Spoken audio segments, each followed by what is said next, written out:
香港可以點樣邁向一個對長者更友善嘅城市呢？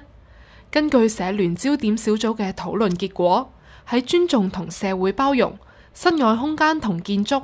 及住所呢3個範疇需要多作改善。尊重同社會包容咧，其實咧就係喺呢8個範疇裏邊咧，香港暫時嚟講咧就做得唔係太過理想嘅。咁有專家小組啦，甚至乎有啲長者都表示咧，就係其實佢哋每一日喺日常生活裏邊咧，都遇到有一啲唔受尊重，譬如話喺公共交通工具上高啦，佢哋有冇一個譬如話機會見到，譬如話有啲年輕嘅朋友啦，或者可能有一啲嘅社會人士咧，係願意去讓座俾一啲有需要嘅長者咧。咁喺呢方面咧，其實長者都曾經好多都經歷過，就即係冇呢個嘅讓座啦嚇。尊重同包容其實就係敬老意識。社聯認為年輕人應該從小培養佢哋嘅敬老意識，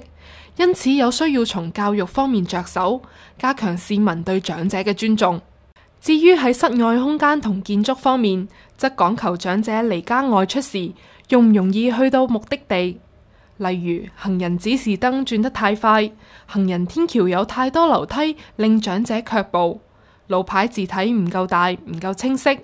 地面不平令長者容易跌倒，唔方便坐輪椅嘅長者使用等等。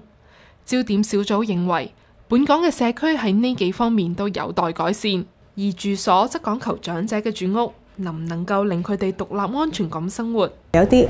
室內嘅設計啦，可能基本上邊都唔能夠放到一啲長者需要嘅用具，例如輪椅，或者例如可能喺個屋企嘅環境裏邊安裝扶手等等咧，其實都好重要嘅呢啲咁樣嘅措施。長者佢譬如話不幸中咗風嘅話，咁係咪居住嘅環境已經係唔再適合佢留喺社區呢？住屋嘅設計嗰方面，原來一弱咗差咗就。原來自己嗰個居住環境係根本上面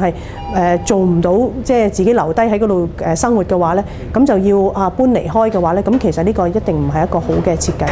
社聯建議喺進行地區嘅小型工程之前，不妨徵詢長者社群嘅意見。至於長者住所，都可以參考房協制定嘅長者住屋設計指引。